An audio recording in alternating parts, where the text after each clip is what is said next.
Awesome. Welcome to another episode of the Holistic Sister Circle. We are super excited to have Alysha here with us. She is a mother of three and author of Coming Home to Yourself. Inspired by many great minds and life experiences, she's passionate about helping people reconnect with themselves through reflection and practical activities, designed for all learning styles. She's and these are shaped by trauma and healing, and she shares her tools for resilience and living authentically. Alysha, I'm so excited to have you here. Welcome. Thank you so much for having me today. I'm excited to be here. Yeah, absolutely. So, for us to get into it, let's just share some quick housekeeping rules. So, ladies, if you are here listening, whether you're on YouTube or Facebook, and you have questions for Alysha, please put your questions in the chat. I'll be monitoring the chat as we share this topic today. And if you are tuning in for the first time and you have no idea what's going on with the Holistic Sister Circle, this is an opportunity for us to do spotlight features. So if you have a product or book, in Alysha's case, she's going to be sharing with us today, it gives her an opportunity to talk a little bit more about what that looks like. And then if you're interested, then you are more than welcome to reach out to her as well.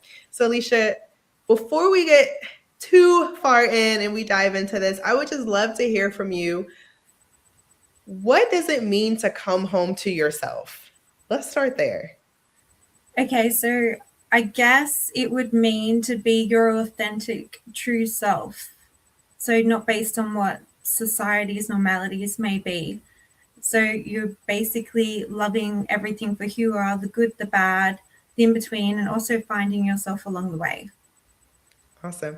And I'm sure that you had to do a lot of this, hence, you wouldn't have written a book about it if you hadn't. So, tell us a little bit about what really inspired this journey and really just, you being able to document these moments and now share it with the world. I think I've always been the type of person that had been a really big empath, and I've been able to spot when people are going through things because of the things that I have gone through in my past. I had to learn how to love myself, not only love other people. I found that I was my own biggest critic, and through my past traumas that I hadn't healed from, I had to learn how to get through those and realize that I was actually sleepwalking through my life. Wow. And so with these tools, they've helped me to wake up and start living. And I just wanted to put it out there in the world in hopes that it helps someone. Yeah, absolutely. And again, for those of you who are just tuning in, letting you know again, this gives us an opportunity to connect with Alysha. So if you have questions, please add your questions to the chat.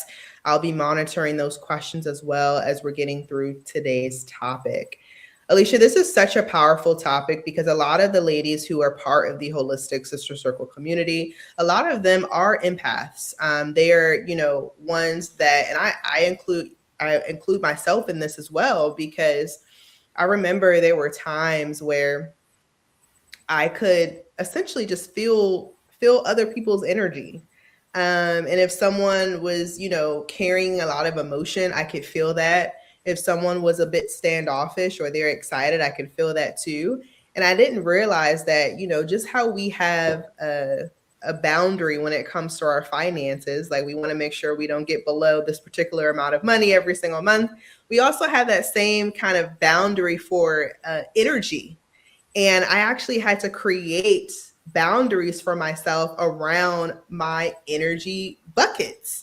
And I never understood what that meant in the past. But by me doing that, it allowed me to take what was for me. It allowed me to give away what I needed to, but also understand like where I'm burned out in this and where I actually need to call for help. So I'd love to just hear from you too, as you were really coming home to yourself. You talked a lot about just not necessarily loving yourself in a way or doing, for yourself in that way where maybe you have done for other people. What was that turning point for you? What made you decide to say, okay, like, enough is enough?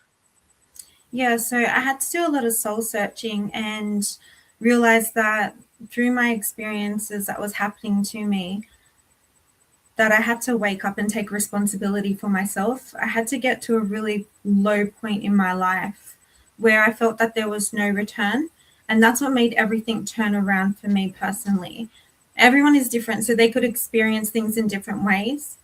They could still probably be sleepwalking through their lives just with all the distractions that's happening. And until they have that wake up call, they hear something that it just may change their life, put it into a different perspective.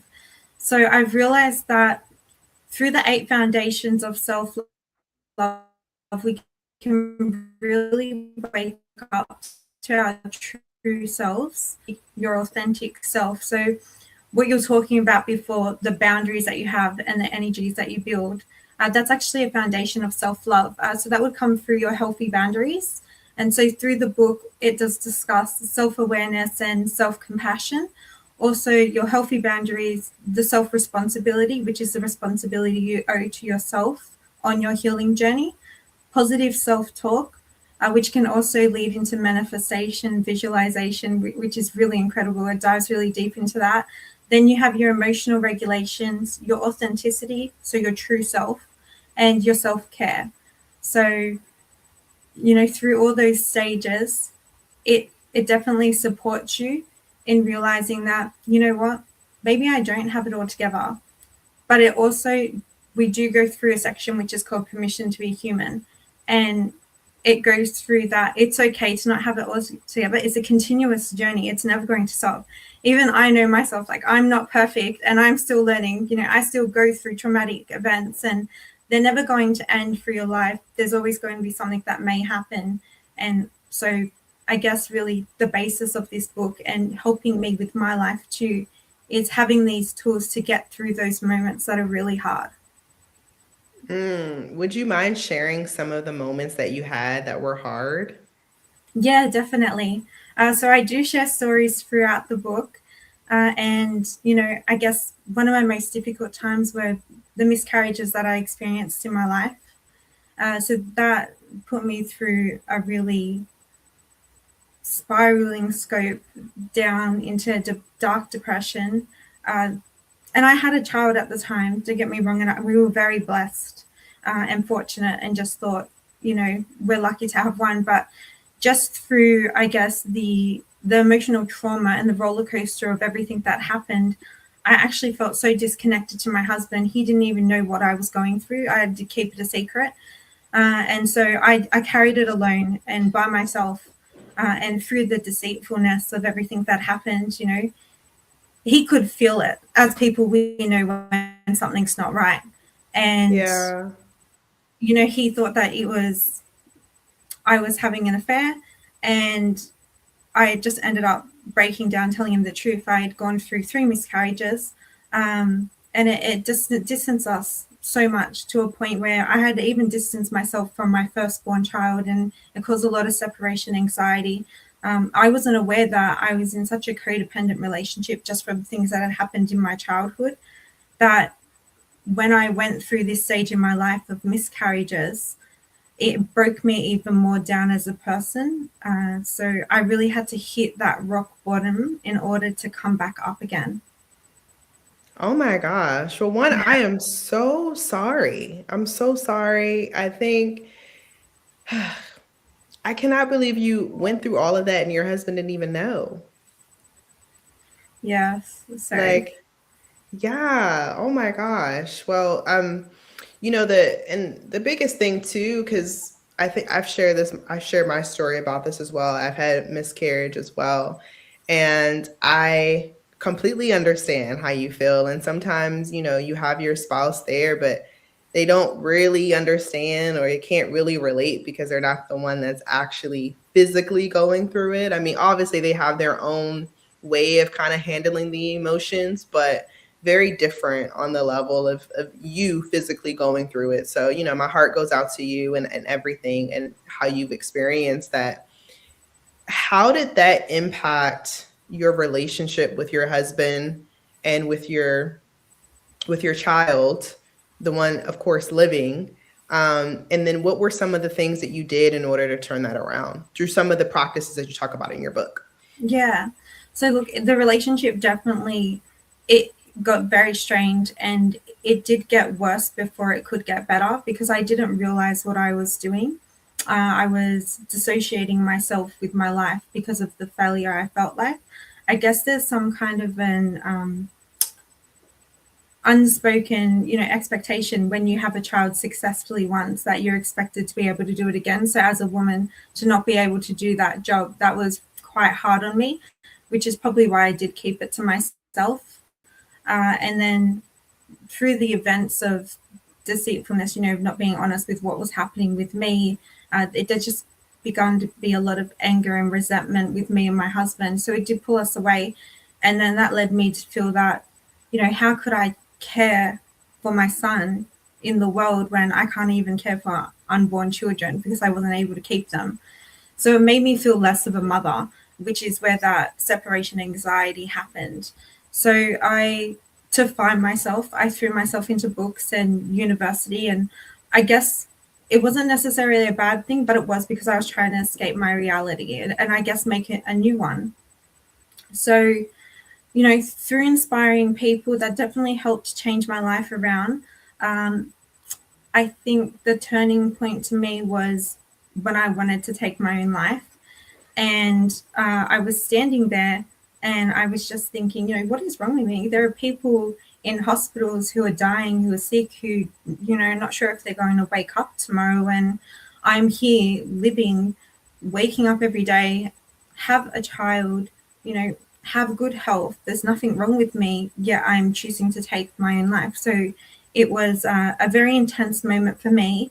And I realized at that point, I needed help. And that was the first step for me waking up, my self-awareness and getting better. Wow. Wow. Well, thank you so much for sharing that. Oh my gosh. I can't even imagine. And, one of the things that you talked about as well that I think it's important for all of us to just really sit and ponder on is that hitting rock bottom, and it looks different for everybody, but being able to come out of that and really pull yourself up, I mean, it takes a lot of courage, it takes a lot of faith, a lot of prayer, and support. And just would love to learn from you. We may have women, I don't know everyone's story who's currently listening, but there may be some women too who are listening who are currently going through something right now where they feel like their life is bending them up a bit or breaking them. And sometimes with the therapy and the techniques and the practices, it's like, in theory, yeah, I'll do this. But then when it's actually time to dedicate your hard work, all the things that you learned to now do it in action when you're actually going through something, it can be really hard and tough. And sometimes our brains, our bodies, our minds, they revert back to what they have known for years and years. So, what would you share with someone who may be constantly in the fire right now and they are, crying for help, and maybe they have the tools and the resources, but they just aren't necessarily using them because their mindset is not there? What would you say to someone like that? I think what I really had to learn through my own personal journey, and this is not to say that this will help other people, but something may work. I really had to give myself one of my chapters, which is called Permission to be Human. So I needed to give myself the grace to know that everyone moves at different paces. We're not all the same. So when it comes to awareness and realizing something's not right, the way I'm feeling, the way I'm acting, the way I'm disassociating myself with my own life, these aren't right things and I need help. But at the time, you may not know how to get it, or you may have the tools, but you may not have the ability to do it because you have so much doubt in yourself, or not even just, you might not even have the motivation to do anything about it. So I think just giving yourself that grace to know that, you are human, and when the time is right for you, you will know what to do. It definitely comes down to self-responsibility as well, knowing that unfortunately no one's coming to save us. We do need to save ourselves. We definitely have the support, we have the community, we have that there, but internally, you're the only one who can truly change your future, and where you want to be, where you're going to be. And I guess the pre-assessments that I have in my book would definitely help with clarity and reflection, to know, where you're at and where you want to be, and in between how we can get there together. Definitely no judgment Absolutely. there. So Permission to be human. Thank you so yeah. much for sharing that. I have a question that's coming in. It says, trauma can shape your identity. How do you typically reclaim the parts you thought were gone? I think this would come down to authenticity. So to reclaim the parts that you thought you were gone. You would basically need to love yourself wholeheartedly with everything, the good and the bad, because you have to realize that as we are growing, we are going through experiences that also shape us. And we may also be shaped by generational traumas that were never our beliefs. So through authenticity, we'd be able to see, was this my belief in the first place? Or did I pick it up from someone else? Was this a generational trauma that has nothing to do with my self beliefs and who I am as a person? So that's when you learn how to let go of something that's not true to you and to find something that aligns with your beliefs. And that definitely comes down to loving yourself wholeheartedly and realizing the truth of who you were, what shaped you as a person, and who you're going to be. Absolutely. I have another one. It looks like, what would you say the real difference is between coping and healing? Ooh, that's a good one. I think this would probably come back to the permission to be human. This is when you're not ready to move on. Everyone moves at their own pace. Everyone's journey is different. I definitely went through a lot of things before I was ready to heal, or before I was ready to even be made aware of what I was going through. Probably spent a good 10 years of my life in deep depression without even realizing it. And I guess it wasn't until friends were saying to me, hey, remember when we had this party? And I couldn't recall any detail of it. I was definitely shutting down on co-pilot throughout my life. So I would definitely refer that to coping mechanism and not living.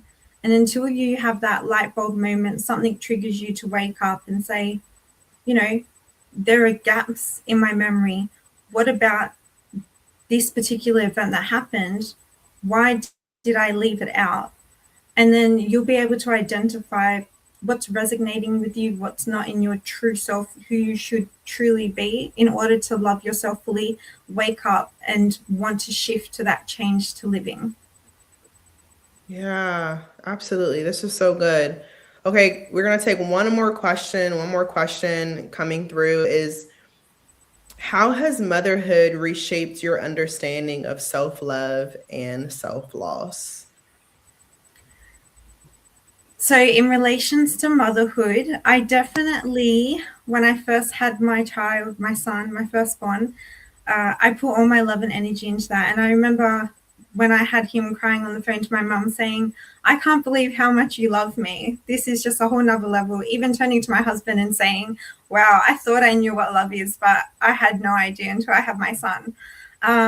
So it's a special kind of love, but I think being a mother, you do lose your self-identity in your children, and you put everyone else above yourself. So with that metaphor of, putting the mask on yourself, the oxygen mask on yourself before you put it on others. Otherwise, if you're down, how are you meant to help everyone around you? So, and then me showing my children that I can love myself. And yes, after my first son and after my 3 miscarriages, I ended up having more children, by the grace of God. So I was very blessed, after going through, those traumatic experiences. I think that being a mother makes you aware of that you're a role model as well. So it just puts even that more motivation into me to be the best person that I can, live most authentically that I can, and love myself above all. So my children know that they can do the same thing as well. I love that. Oh, Alysha, thank you so much for sharing this. This has been beautiful. I'm super grateful for just the connection, you being able to share your story, your family's journey, and then also your book. Um, for us to just wrap up here, I would love for you to share with us, if anyone wanted to connect with you further and even learn more about your book, what does that process look like? Yeah, so the book will be published on Monday, so in a few more days, which is really exciting. It will be available on Amazon. um, and I also do have a platform called Self Love Circle on TikTok, where I put down basically about myself and the skills that I've picked up along the way to help me, not in relation to just self love, but also in financial abundance and health. I'm a big health fanatic too. So I just want to put all of the things that I have learned in my life out there into the world to help other people.